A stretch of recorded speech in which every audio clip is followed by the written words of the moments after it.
So where's the office? Back at Division? In the office, baby. Going out.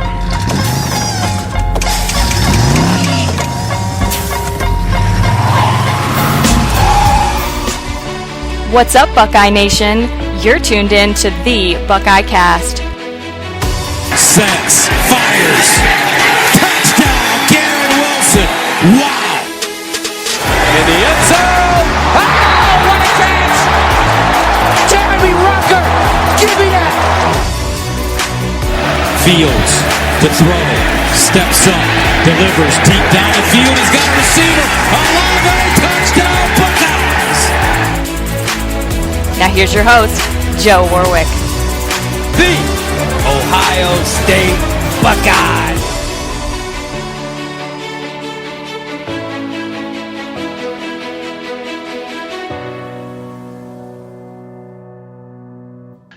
What is up? We are back. We are back once again. Some of us a little chillier than others, right? As always, folks, this is the only commercial-free Ohio State podcast you will find on the interwebs. Please give us a 5-star rating. Give us any kind of rating, review, subscribe, download the show, follow us on all social media at the Buckeye Cast. Hit the supply store, thebuckeyecast.com. Plenty of shirts. We've got hoodies up there. We have zip-up hoodies, all kinds of shit. And don't be shy. This is the time of year you need those long sleeve tees and things like that. So stay warm. I got Jeff and Shawn in. It's been a little time since we talked, fellas. How are we doing tonight? Good, brother. Doing good. Enjoying this beautiful weather I got down here in Central Florida. It is about 76 right now. Ooh, clear sky. It's beautiful. How are you guys doing?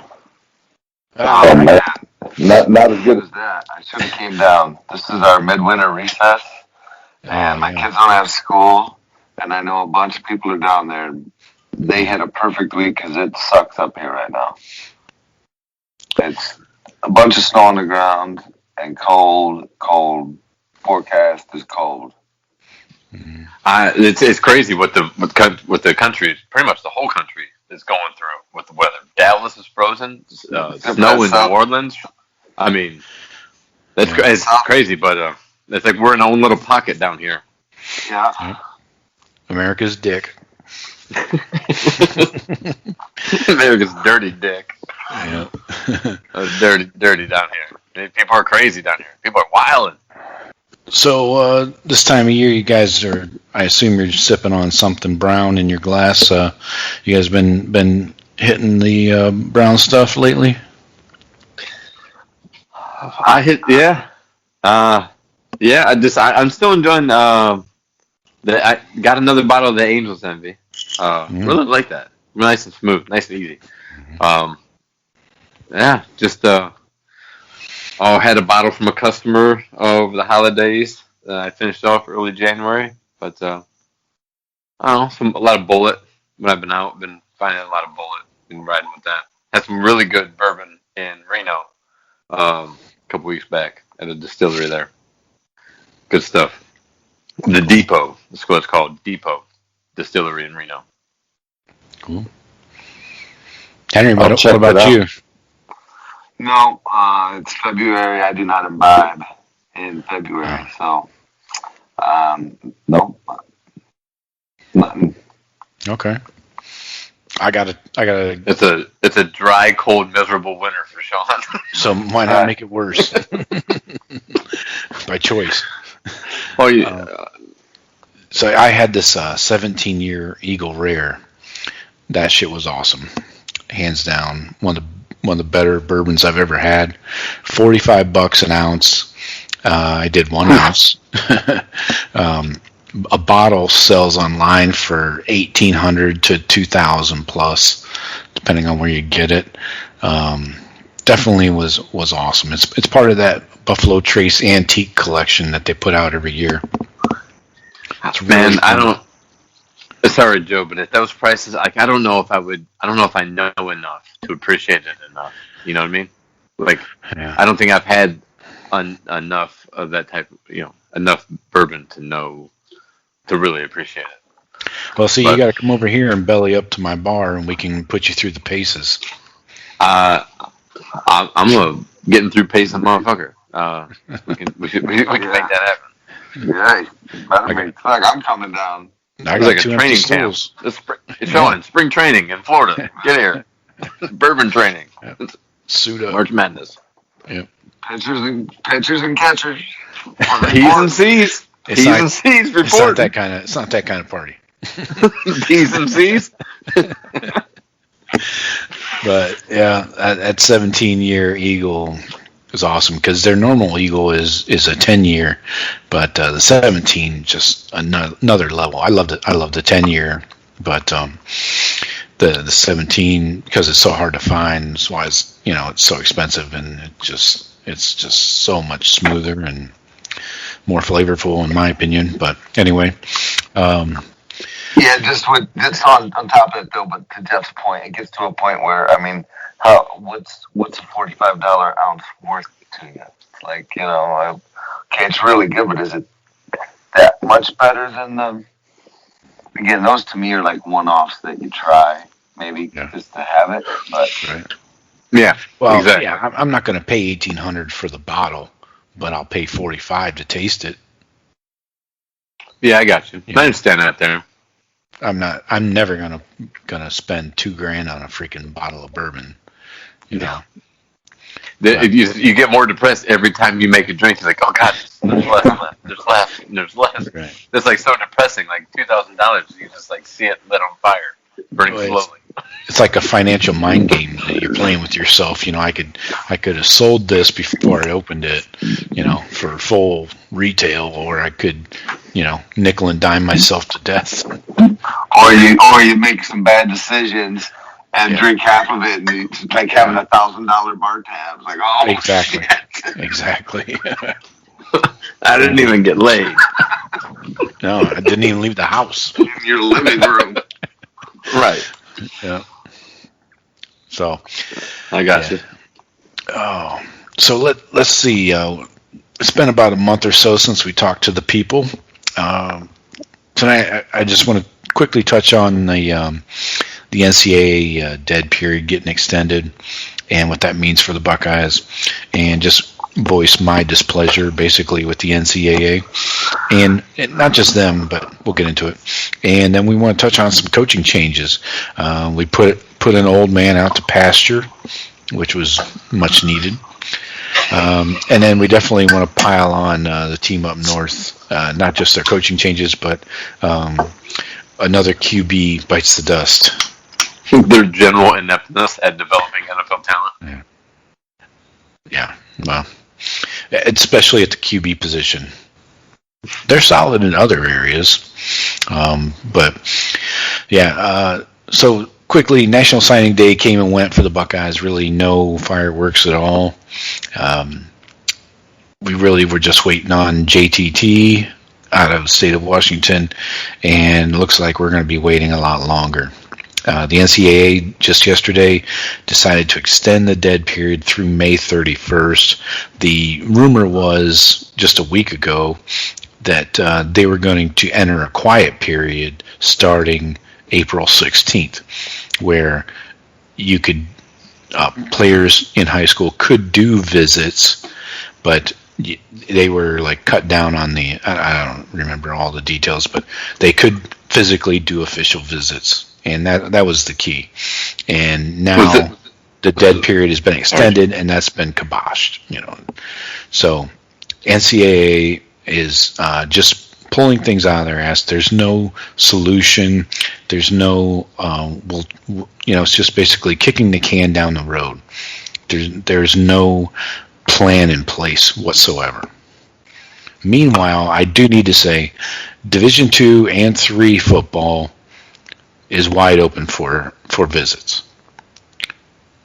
So if you're not a D1 school, you can have visitors. Explain the logic to me, somebody, please. Different ruling bodies. That's the logic. But let me ask one question, because I don't. What the fuck is JTT still not decided? I mean, more than half of his class has already been on campus for a month and a half, and everybody else is already okay. We're coming in the summer, and he hasn't even picked the school yet. Right. I mean, what's this guy? My first question too. He really wants to visit. He really wants to visit Ohio State before he makes a commitment. He has visited Alabama, and it's really down to Ohio State and Alabama. A lot of people like to shoehorn Washington or Oregon into that and make it a three-way race, but it's not. Right. That's everything I've heard too, Joe. Nobody out there isn't really in the running. I totally understand him wanting, before he moves across country, to a school for the next 3-4 years, to see the school first. Totally understand that. It does surprise me that if whoever he had in his final two was going to hold a spot for him. They were going to say, well, yeah, we'll take you whenever. We might have to bounce somebody out, but you get to a point though where you can't bounce people out if you get to the end of the school year. I don't know when these schools have to have their finalized. I don't know if there is a deadline per se. Well, obviously before the camp starts, in late summer. June is typically when Ohio State starts their camp. Don't come to Columbus in the next couple of weeks, man, because he ain't gonna be impressed with this snow and cold. Well, that's right. From New York or from Washington, so he's seen it before. My concern is, really, it's not just the NCAA making these decisions when they continuously extend this dead period. It's been 15 months. It'll be 15 months by May 31st that they've done any visits. They've allowed any visits. 15 months. That's over a year.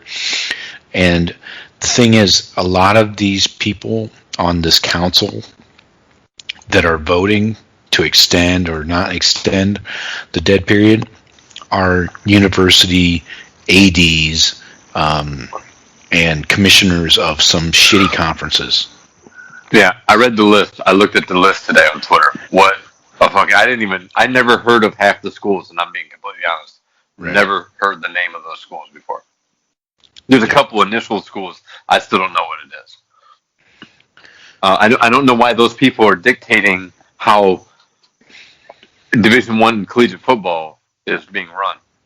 I don't know what basis do those people have to control? I mean, what they're a part of, what they see, and then what in their schools. And anybody that looks at the list, you see like, who the fuck are these people? But those people shouldn't be the ones, making the decisions for Division I college football. Those schools right there, their football team does not probably support their school. I don't know. Maybe some of them do, but let me give people a taste of who we're talking about here on this council. Sure. I'll just give you a flavor. You got an AD from Samford, SAM, not Sanford like as in Sanford, Florida. Sam. Yeah, I'd heard of them. You got an AD from the University of Pennsylvania. You got an AD from Alabama State. You got an AD from North Carolina Central University. You got an AD from University of Delaware. Yeah, you got a deputy commissioner for the Southland Conference. I don't even know what division that is. That can't be Group of Five. I think I saw a Stony Brook in there somewhere. Yeah, you got an AD from University of Montana. And the list goes on and on. It's like 30 people. And the bulk of them are not Power Fives, college representatives. And these people are I can understand they're the ones that don't have a lot of cash flow coming in through their athletic departments, but they're cock blocking everybody else by voting to extend this deadline. You understand? That's the problem. Right. And the only one shining light is we're all playing under the same rule. You know what I mean? We're all dealing with it. It's not like a disadvantage that only Big Ten schools have because their conference is a bunch of pussies. You know, it's every school. So I mean, But we're all at least everyone's getting fucked this time instead of just the Big Ten. right. But I don't Guys, understand why, since everybody is, and the power that there are 5 to 10 schools stand up, raise fucking hell. You know what I mean? If the top 5 coaches in the country, and from the 5 biggest programs, whatever, you know, start showing up on fucking NCAA's doorsteps, like, you know, demanding answers, you know, we need to talk about this. NCAA really has no jurisdiction. They're gonna fold. I don't know why. I don't know why big Division I schools. I don't know why SEC and Big Ten schools. I'm saying everyone's so scared. Everyone's so scared, and there's lawyers lurking behind every corner, and no one knows what to do, and everyone's afraid of their own shadow. Exactly. That's the problem. Is you can't tell me that they can't safely hold visits on campuses, regardless of the college. But you're going to have the one kid that does get COVID because he was on a plane to go here, and this and that, and you know his safety wasn't whatever, and then you get some frivolous lawsuit. It's just it's a bunch of bullshit, and that's why probably the universities probably say, NCAA, give us a blanket fucking rule on this, so we're not held liable. The whole country liable. Just open it up, say visits are allowed. That's why no school will break from it, because it's all liability issues. Everyone knows it's not dangerous. Everyone knows they could do it fucking completely seamless. And heaven forbid, you know, the thousands of kids that would go around, maybe one kid would get COVID, probably wouldn't affect him at all. Right. And who cares? But it's all about lawsuits and protecting your own ass. And it's dumb, and it's at the expense of the players. Exactly. That you're trying to protect. Yep. Right, exactly. That's the key. Is you got kids that are ending up at lower level schools because a Division I school can't look at them, can't talk to them right now. I mean, they can talk to them, you know, through Zoom or something, but they can't, you know, go see them play a game. They can't have them on campus. You know, like I said, Division II and III are wide open for visitors. So why is it okay for them? That's why I really thought with all of this COVID stuff going on that you were going to see the chops, and you might see some teams start getting some classes that have really good recruiting programs, because you don't have they can't do these visits, they can't do all these camps. You know, you gotta have a network of these coaches. Like, hey, I got this kid that no one really knows about down, you know, playing out here in, you know, Southern Ohio, Southeast Ohio, you know, or wherever in the country. But, you know, I mean, it's, you know, it could be a kid that's, you know, one of the best kids in the country, but no one knows about him. So I think if you got a good network of coaches and stuff, your recruiting should still be fine. But those kids that, a lot of these kids that are that good, they're never even gonna know they're that good compared to their peers, because they don't get to go to these camps and don't get to do these things. Right. Those camps are just starting to open up. They just had one last weekend in Indiana, the Best of the Midwest. That's one of the first camps that's really happened outside of the 7-on-7 tournaments they still have, like they do down in Miami. But camps are just now starting to open up, but coaches still can't go to them. So what are they doing? So it's only for scouts. Like, I mean, like only for like the website people, like 24/7 and Rivals. Media, yeah, the media covers it and shoots videos. So, yeah, Mark Pantoni can't go to that. That's the whole point of having them. Like, right. What are we doing? Right. Like, I get letting the kids perform, but like, so the kids all perform at these camps, and then these guys running these camps probably have a bias towards some university or another. Some do, I'm sure. So, Joe, tell me this: Ohio State's currently in the throes of their winter program, right? They're working out, right, on a regular schedule, or however many hours it is allowed a week or whatever. Yeah. So the coaches aren't allowed to be around the players, only the strength and conditioning staff, correct? Right. Yeah. This is like year. Yeah. Okay. So like the players, so I'm assuming that they're still getting tested regularly Right. for COVID since they're still meeting together. Right. So are the coaches still getting tested regularly? I'm sure, yeah. I'm sure everybody in the athletic department is. Right. You Regardless have of to. sport. You have to be just because of close contact, because the coaches talk to Coach Mick and Mick talks to the kids, whatever. So if the coaches are still on this regimented testing protocols, why the fuck can't they travel around the country safely and then get, anytime you didn't make a trip, you got to test before you leave and test when you come back. And if it stays out above board, that's what, if the kids can't come to the schools, at least alter the rule where the coaches can go meet the kids in their home where it's safe in that environment. Yeah. This could be done safely. We can all, I think we can all agree that it can be done safely. You can just amend the rule, like on campus or off campus. Yeah. Yeah, it's fucking dead period versus. It'll Ohio State will be fine. Georgia will be fine. Alabama will be fine. Clemson will be fine. But it's hurting the kids that are borderline D1, D2 kids, and they may end up going to a lesser school because it's a full ride, which is a big deal. And, I mean, really, in this instance, it's really only affecting one kid in two schools, pretty much. There might be more issues like this. JTT, yeah. Yeah. I mean, that's like probably the biggest, most attention situation. But there may be a few other like. This is digging into the 22 class though as well. Sure, it will. It's going to have a huge effect over the next couple of years. If you can't see any 22 kids or 23 kids until after next season, what the fuck? You know what I mean? If they just dead perioded the whole year, right? And there's no plan. They theoretically could do that. There is no plan of action after the 31st of May. They could kick the can again. Why can't everybody, the universities or whatever faction of them, stand up together and say, no, fuck that? Well, you saw the list of people voting on this. It's not the NCAA itself; it's this council. Yeah, never saw highlights of any one of their fucking teams' games, except maybe 10 on a pure. Yeah, I mean, those people shouldn't be making decisions for Division I football. Yeah, the entire country. It's just different. It's a whole different game.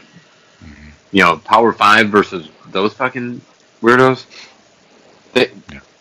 What are we doing? Why are those people deciding shit? They should be. What are we doing?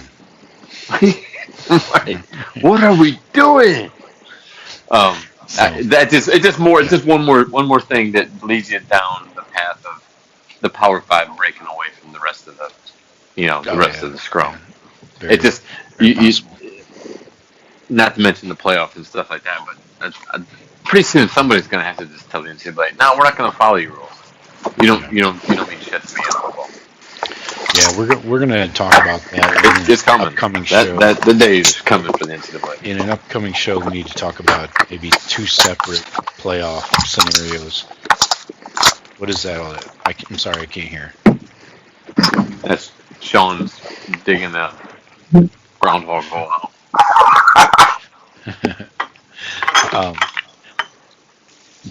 So yeah, in an upcoming show, we should talk about things like expanding the playoffs, and then doing maybe 2 separate playoffs, one for the Power 5 and one for the Group of 5. We'll talk about that down the road, but I'll entertain that argument. I'll entertain that discussion because I'd like to explore that. Good topic. Sure, we could do 2 hours on that. So let's talk some coaching changes for the Buckeyes. We put old man Madison out to pasture. Please, Coach Madison on Twitter, do not come at me again. I'm tired of your tweets about calling us little sons of bitches or whatever you said. He must be a frequent listener, and he hears everything we say. Those big ass ears. But Madison retires, 2 years with the Buckeyes, and happy to see him go personally, as I mentioned in a previous podcast. Matt Barnes gets promoted to DB's coach. Little surprise there. he was handling special teams.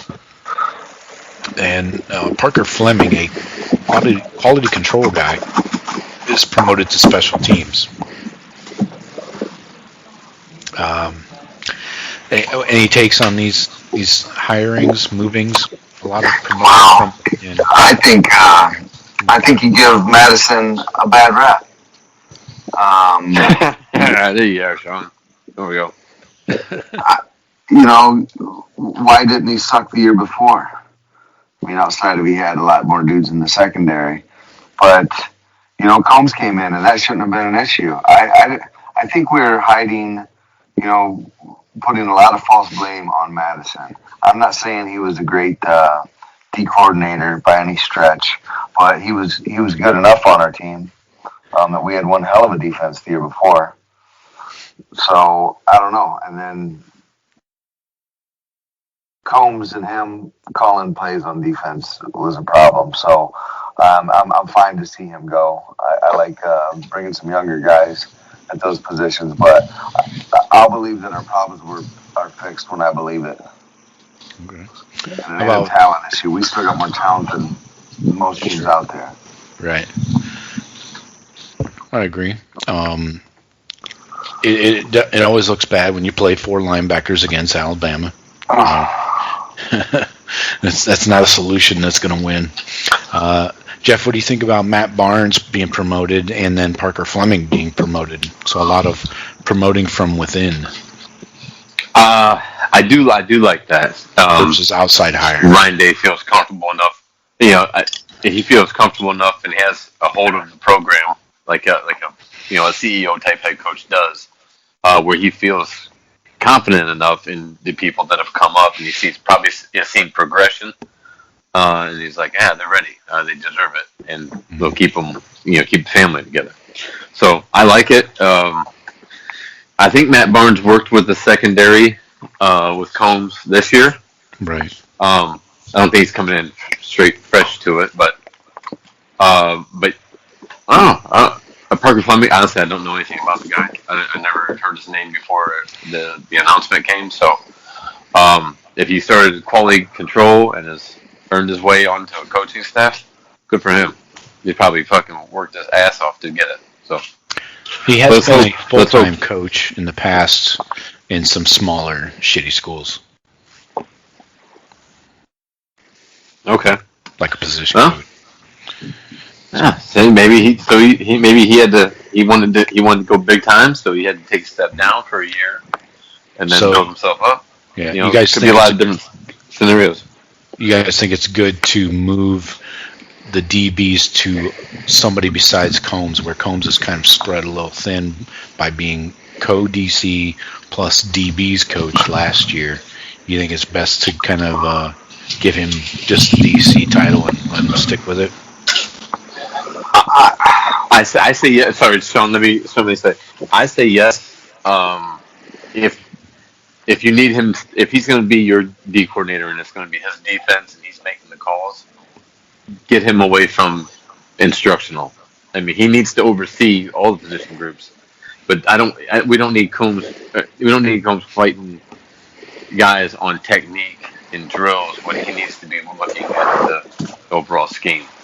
So if you're going to have him as your head over DC, then I know we're going to get into that co and no co here in a minute with the other coach that moves. But I don't think you should ever be an offensive coordinator and be a quarterback's coach and the tight ends coach and a receivers coach, or just like defense. I don't think you should be a D-line coach and D coordinator. Yeah, you need to be able to step back. Yeah. We don't need to overload these guys. We have the staffing, the capabilities and stuff. We don't need to overload one guy with all the responsibility. Right, Shawn, you're gonna say that's not good for anybody.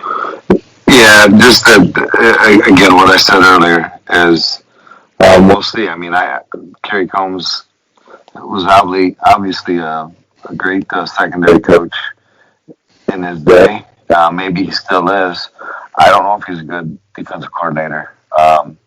I've only seen him have one crack at it, and not impressed. So, okay, here's another. But I mean, I would say Kerry Combs is in a position there where that defense better get a hell of a lot better, or you're not going to be the coordinator anymore. I agree with you 100%, Shawn. I feel real confident about Combs, but he does need to make a statement this year. I mean, his defense needs to perform. Yeah, at a high level this year. A short leash for Combs since he's now full-time DC only, right? Well, nobody else is calling that with him. No, hold on a minute. I thought who's your next coaching update, Joe? Because I think that role was one thing, and then it got changed because Al Washington. He was offered the DC job at Tennessee. They offered him $1.5 million. This went back and forth with Ohio State, and basically ended up he got a little less money than the Tennessee offer, but he is now run game coordinator and linebackers coach for the Buckeyes. So not a co, but he does have input. Yes. Oh, so it's those. We think like what is the two letters in front of a name mean? Well, it means a lot in the paychecks because of how they need to dance around and give you those titles and stuff. So I was wondering, I didn't remember hearing what was official on that.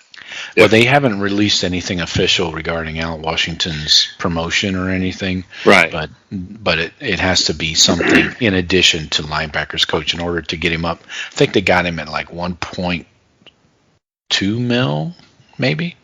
Jesus, look at that coaching staff. We're not Alabama. I mean, nobody is, but right. Alabama's assistants run about $10 million a year. Their staff outside of Nick, $10 million. Yeah. Well, half of them are still being paid by their previous employers, whether it's NFL or college, jobs that they got fired from. Exactly. Another big addition, in my opinion, is bringing in C.J. Barnett to replace Ryan Stamper. I did like that a lot. Yeah, I like that a lot. Player development. So he's not an on-field coach, but he's that kind of motivator and like a go-between. If you got a problem and you're a player that you really don't want to go to your position coach about, this is where C.J. Barnett would come into play. He does a lot of the Real Life Wednesdays will be his baby. The Black Stripe program, things like that. So really player development, from more of an off the field point of view. So, and again, Stamper and Barnett were both police officers before joining the coaching ranks. So I think that's part of the responsibility they want from somebody that comes into that job. Okay. I think it's always nice to have another Buckeye.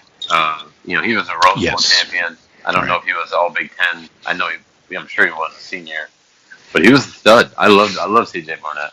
Mm-hmm. I didn't know he was a cop. I didn't know he had been become a police for officer. A few years. Yeah, he graduated the Columbus Police Academy, and has been on the streets for a while. He's done a lot of talks, like for the football team. Just do the right thing kind of shit and things to look for. And then analysts. We got 2 analysts hired on. It's been a little while since we heard anything about the Buckeyes hiring analysts. You might remember one of my favorites, all-timer, Bill Davis, was hired originally as an analyst.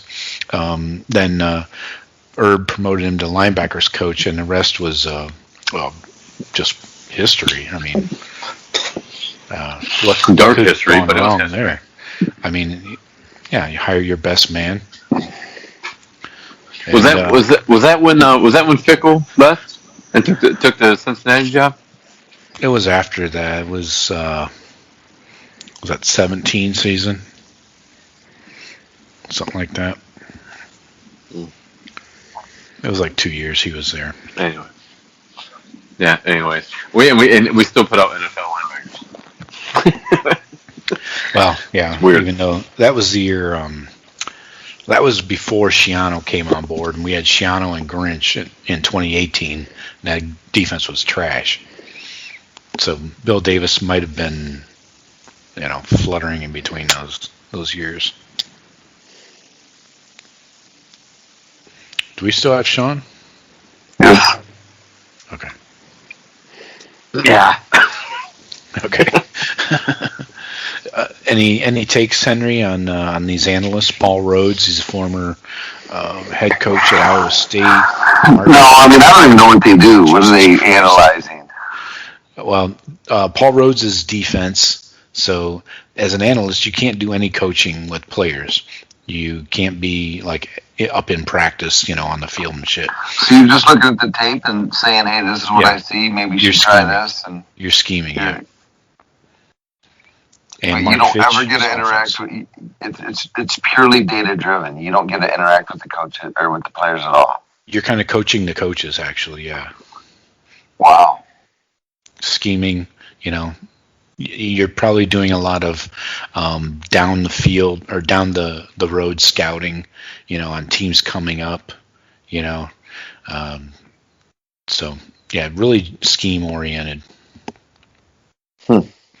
Yeah, Mark Fitch, I don't even know much about this guy. He's an offensive analyst. Hey, bring all. Hey, if they're gonna help, bring them in. It probably can't hurt, but at some point, okay, you got these analysts, and are they putting the game plan together, or is the D coordinator, and too many cooks in the kitchen, too many chiefs, not enough. Worry about that type of scenario. Sure, I agree. I think they have that pretty much. I think they have that pretty well laid out. I know Saban's been having analysts on his offense and defense for. He's got 5 or 6 on offense. Sarkisian started as an analyst. Right. I think that's all laid out ahead of time. Like your responsibilities in this title or this, report to this guy is and whatever. But you're allowed in coaches meetings and shit like that, but no players meetings. Right. So when you have staff meetings, the analysts would be there. Yeah, so I think those people they usually tend to end up sliding back into positions on coaching staffs. People that have like little dust ups, like Sarkisian, maybe, drinking on the job, stuff like that. Not to see here, boys. It does create a little bit of an overlap and a possible person to fill in a role if, say, Al Washington leaves next year. Maybe we can slide Paul Rhodes into linebackers coach, something to that effect. And can you like substitute one of those guys in if COVID comes along or no? See, that should be allowed. I don't think you can do that because their title carries throughout the year. Right. Just temporary.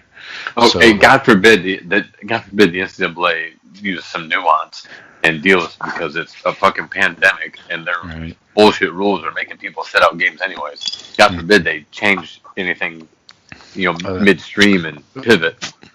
Flexibility is not the NCAA's strong suit. Let's say that. They're going to try and fuck up this next Nor is the backbone. Right. That's been long gone. Long gone is that backbone. They are going to try and fuck up this next season. I agree, Shawn. Sure. We don't even have a spring. Everything's money driven. In place. And since the playoff, I don't know. We can't just. We could spend. I could spend 3-4 hours just railing about the NCAA, but that's not a good podcast. It's over. Everyone get to the point where you can go do what you want to do. Yep. If they want to go, then they go. Yep.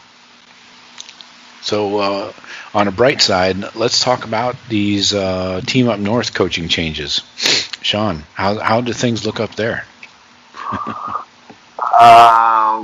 What did they hired in a new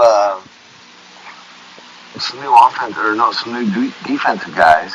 They brought back that Bellamy guy. They booted Don Brown. Yeah. Oh no, he retired. He retired to Arizona. I don't know if it was Don Brown's defense or just they didn't have the dudes, but for years Don Brown's defense was fucking good, and they would kind of fall apart against the better teams like Ohio State. I don't think he was great at adjusting really, but I don't know. We'll see how the next guy does. I think they're trying to go with this younger vibe, try and get their recruiting going again. But good luck with that mess. They're losing kids left and right. Oh my God, dude! It looks like they lost a whole fucking recruiting class. If you look at the people in this transfer portal right now, with Joe Milton entering today, I have it right here. Actually, I had this list of Michigan transfers that have been in the portal since last fall. Currently in the portal still. Yes, Joe Milton. I don't know their positions. Some of these guys I never heard of. Adam Shibley, Benjamin Vanserman, Dylan McCaffrey, might have heard of him. Luigi Villain, Zachariah Charbonnet, heard of him. Yeah, running back. Adam Fekhi, Ethan Delan, Christian Turner, heard of him. Ryan Nelson, William Hart, Zachary Carpenter, sounds familiar. Yeah. Charles Thomas, Osman Savage, Kyle McNamara, Jordan Anthony, and Ramsey Beatty. About half of those guys are grad transfers. Like Milton is a grad transfer. So, yeah, I don't know how much of that talent, how much of those guys they were kind of depend on, but Charbonnet is one of the 7 running backs that they have. Mm-hmm. But yeah, I thought he was one of their best, and they all thought he was too. Until he's not, they just were so quick to turn. And now this new kid, local up here, they think is going to be their next guy. Donovan Edwards, yeah. Yeah. That's how Ron Bellamy got hired on. He was kind of a tag team, handcuffed kind of situation there, I believe, because he was Donovan Edwards' head coach in high school. One of those, get your guy into Michigan and we'll find you a job.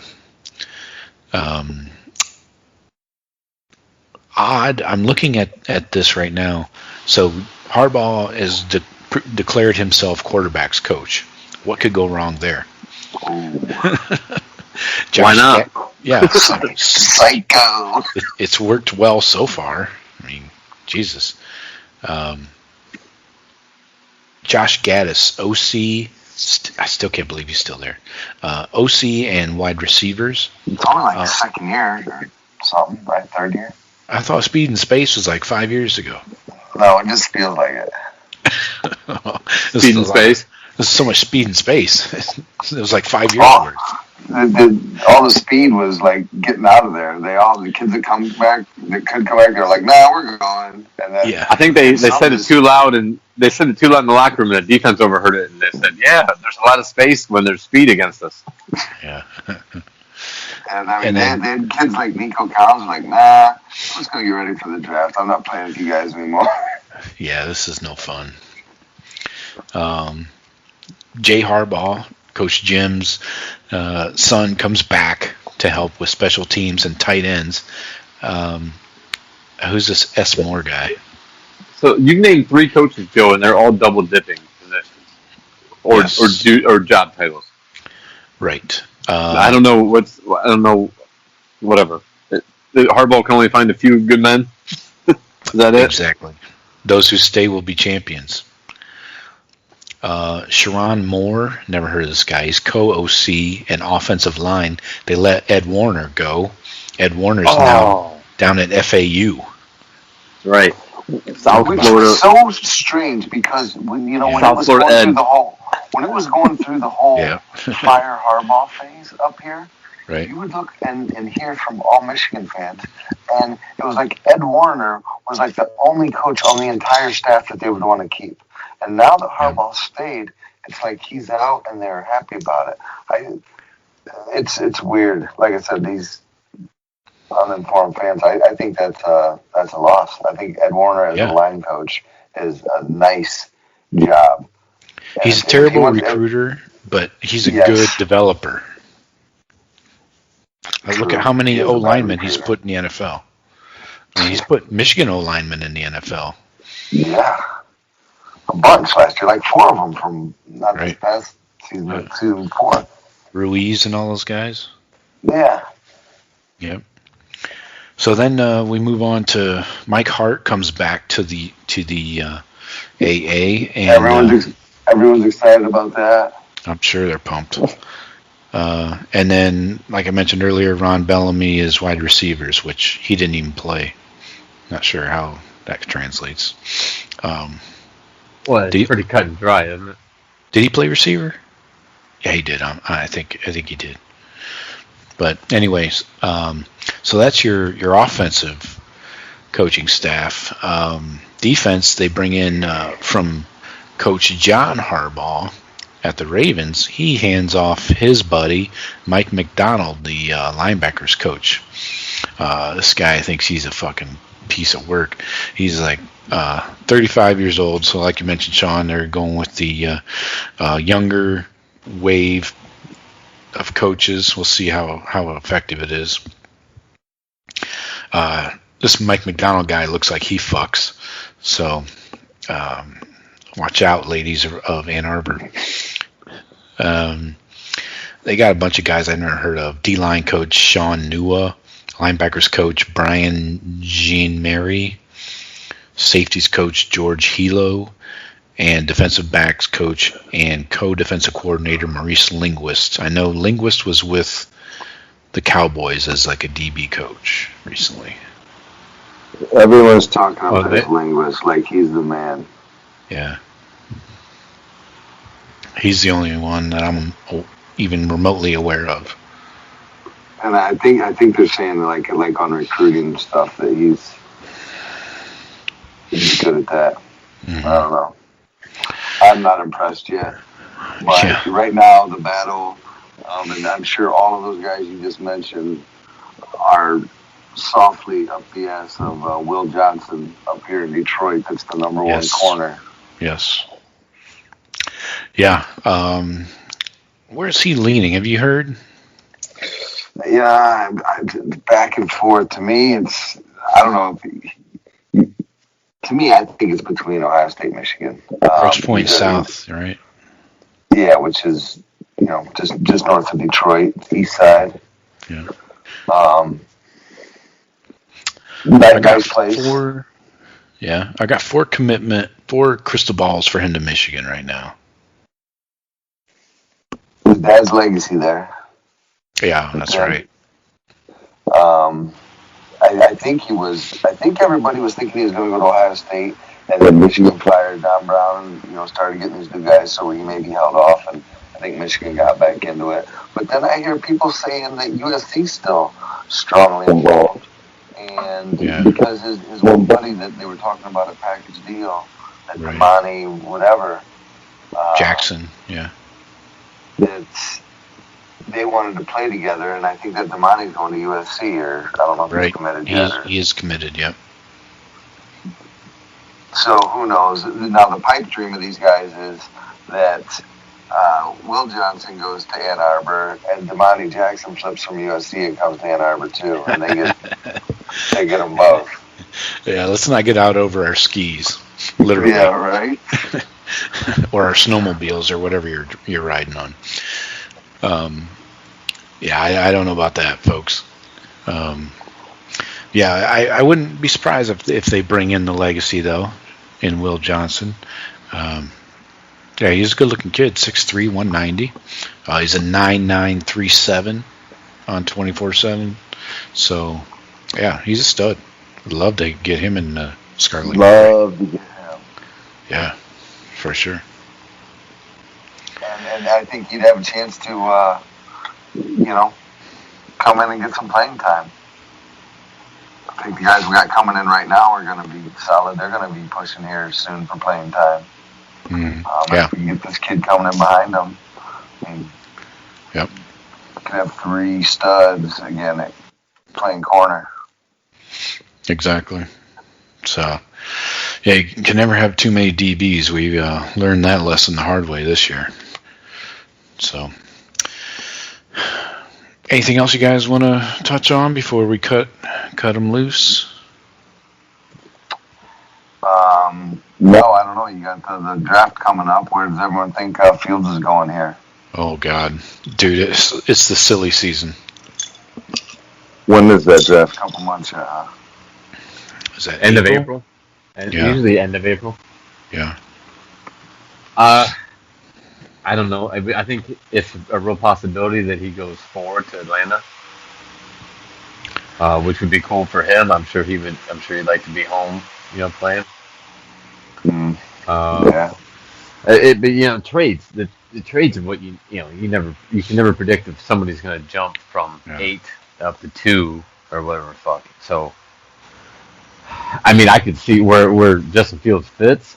Now, anybody that needs a quarterback. I think I saw that was it Tyler Wilson from BYU. Yeah. Zach Wilson, Tyler Wilson. Oh, God, don't get me started. Yeah. Anyways, I don't know. I saw him play 2 games, and he looked like, he can sling it. That's what I thought when I watched him. But if they think he's reading ahead of Justin Fields, Justin Fields drops, it might be like an ego thing, but he's going to be hopefully, the further you drop, the better spot you fall into. That's all he needs. If San Francisco could get in, that would be ideal. I think that would be best for Justin. Even without the stamp for him, I think that'd be something cool. But they got to come up and get him. There's a lot of quarterbacks on the market right now too, so they got to wait and see what they do with Deshaun, what they do with Tua. Our Carson Wentz just got traded today to the Colts. Is that right? So that domino is falling, but there's a lot of other NFL quarterbacks that are going to be moving around. Yeah, where's Stafford going? Where's Stafford going? Stafford's with the Rams. Stafford. Oh, that's right. Yeah. For golf. Would they get 2 1s? They got golf. They got golf, and I think 2 1s and a third. I want to say. No, because the Rams were close. I thought they got 2 1s, 2 2s. 2 1s, 2 2s. Wow, and a quarterback, and a starting quarterback. I mean, golf's not great, but golf's a starting quarterback in the NFL. I'd be shocked if Fields drops below 4th overall to Atlanta. It depends on what the Jets want to do. I think for some reason they're totally out on Sam Darnold, which I don't get. But whatever. I'm not the biggest Sam Darnold fan, but he seems like a baller. At least he plays. He's tough. He plays injured and shit. But he's 23. He's still like 23. Right. He's young. So. You got the Dolphins at 3. I think the Falcons at 4 make a lot of sense. Matt Ryan probably won't be back. Gardner Minshew might be available soon. Oh, there you go. They're probably hoping to keep. They're probably hoping to keep Minshew on as a backup, but you never know if Urban gets along with the stash or not. That's just the backup quarterback's got to be somebody that just fits right. But yeah, Joe, Dolphins at 3, but they're trying to get Deshaun. They have to. They have to be trying to make Deshaun Watson play. So the Texans could get their picks back. So if say the Texans deal Deshaun, they get the 3rd pick. Where does Houston go? Does Houston say, okay, we got a replacement for Deshaun right now, Justin Fields, boom, H-Town. And if that's the case, Atlanta would probably be in their war room like, fuck. Exactly. Motherfuckers sneaked us. But I can see that scenario playing out. But yeah, I don't see who's at 5. Cincinnati. They want Sewell from Oregon. Right. Right. They're hoping that the best gotta protect offensive lineman Burrow. in college shows, it gets there. Yeah. Well, if Miami, everybody's in the top needs quarterbacks. There's quarterbacks and a trade. If Miami gets Watson, then they don't need a quarterback, and they'll definitely lose that first round pick. So, who does he? Well, they'll just trade it for somebody that wants it. Yeah, Houston could end up taking Fields theoretically. That's what I'm saying. Houston gets their pick back because whatever even if it's Tua, it's going to have to be Tua this year's one or both of their this year's, or if they go number one this year and number one next year, and probably I don't know, you might even 3 number ones. It might be 3 number ones and Tua. And maybe that's where the deal doesn't happen because Houston might say, "Fuck it, you either give us this or we'll just ride it out and crash the plane." And then that's like a game of chicken. Whereas, do you want to pay for 3 ones and your first round quarterback from the year before? That's steep. I'm and seeing Deshaun Watson's, he's great. He's great, and I would take him. Mm-hmm. But dude has torn his knee apart 3 times in his life. Yeah, but he's a known commodity, whereas a college QB isn't. I see the Panthers at 8 are looking at taking Trey Lance from North Dakota State. So maybe Fields, if he drops to 8, which I'd be surprised, and I think that'd be a shocker, honestly. That's another option. Yeah. Fields will go before Trey Lance goes. I don't know who some of these guys think. They're picking the BYU quarterback and the North Dakota State quarterback to go right in the top 8. Fields. What the fuck? But yeah, I don't see it. I would say Carolina at 8 would be the floor. Mm-hmm. If San Francisco were to come, they would have to come up to get him. That's the scenario I've summed up before. I think. Yeah. If San Francisco came up and got him, I think that would be ideal for him. But do they want to? Do they have the means to trade up to get him? Right.